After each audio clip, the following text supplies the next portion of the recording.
Today we're going to talk about how to stop worry.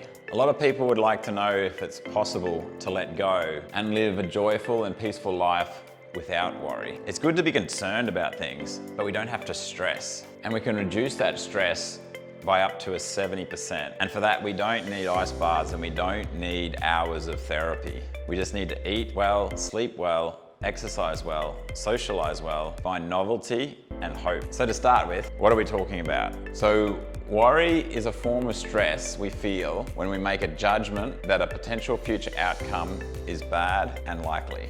So it's a form of stress, it hurts. So it's more than just planning for the future. And it's from a judgment that a potential future outcome is bad and likely. And it's more than just being concerned. Now, these judgments we can't choose, they just appear. If you turn up to where you normally parked your car and it's not there, a judgment's going to appear. Either someone's stolen my car or where did I park my car? And if the judgment appears someone's stolen my car, then you're going to feel worry. And what we want to do is prevent these worries from arising. So it's more than just being concerned. It's normal to be concerned about where our car is, whether it's been stolen or what's happened to it. But we don't have to be stressed, and being stressed doesn't really help us. So what we're wanting to do in addressing worry is to reduce that stress, so it's simply a concern. So when addressing worry, it's common to address it after it arises. So common ways to do it is to distract ourselves from it. For example, practicing gratitude. If we start to worry, we might try to shift our focus to something more positive, or focus on the present moment, or maybe setting a time to worry in the future. Finding a solution. Say we're worried that someone's stolen our car. If we seek to find a solution to that, then often that can alleviate the worry or change our perspective. So if we can address the concerns that are causing our worry and change our perspective and see the situation in a different light, then we can reduce our worry. But all of these are addressing the worry after it's eventuated. Ideally, what we want to do is to prevent the worry. It's like rather than fixing a flat tire, it's better to prevent ourselves from getting the flat tire to start with. And to prevent worry, we can do that by improving our brain structure, improving our chemical makeup,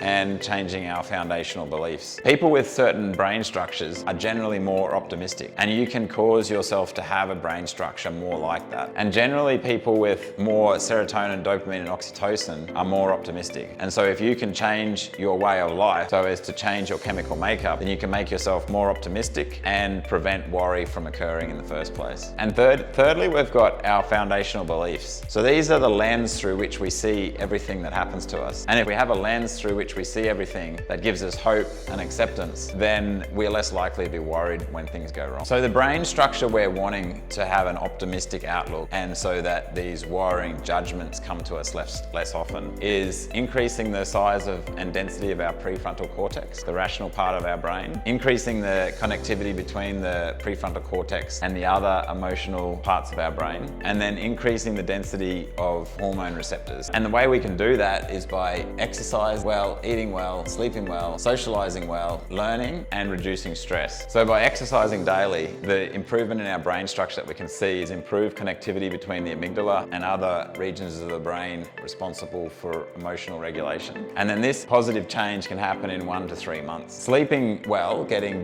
a good 7 to 9 hours sleep each night, can improve the connectivity between the amygdala and the other regions of the brain. And this can happen within weeks. So avoiding socialization. So socialization can be a big stressor on the brain. And if you can improve your socialization, getting more social connection, you can see improved density of the prefrontal cortex, reduced reactivity of the amygdala, increased connectivity between the amygdala and other regions of brain responsible for emotional regulation. And these can be seen within 1 to 6 months. Good food can also have a big impact on our brain structure. So by getting sufficient omega-3, we can reduce the amygdala's sensitivity. Reducing trans fats, we can increase the grey matter density of the prefrontal cortex. And we can also see an increase in the density of the prefrontal cortex through diets high in grains, leafy greens, fish, and berries. And this changes we can see in between weeks and months. We can also improve our brain structure by learning, and that's what novelty is. Through learning new skills, we can increase the connectivity between the amygdala and prefrontal cortex, and this can happen in weeks. And finding hope. So hope is all about reducing stress, such as reducing worry and regret. So this is a cycle. As we reduce our worry, worry, we will see improved brain structure. So by reducing our worry, we will reduce the reactivity and improve the size of the amygdala. We'll see increased density in the prefrontal cortex, and we'll see increased connectivity between the prefrontal cortex and the regions of the brain responsible for emotional regulation. And this can happen in 4 to 8 weeks of reducing our stress. So we're also more optimistic when we have the right balance of these hormones. So when we're calm, we generally judge situations as not so bad, and we're less likely to worry. When we've just had something really good happen to us, we can handle bad situations better. And when we're in good company, we're also more likely to see the bright side of the situation. And we can improve our levels of serotonin, dopamine, and oxytocin by the same 6 pillars as improves our brain structure. So exercising well, eating well, sleeping well, socializing well, learning, and reducing stress. So reducing worry and regret.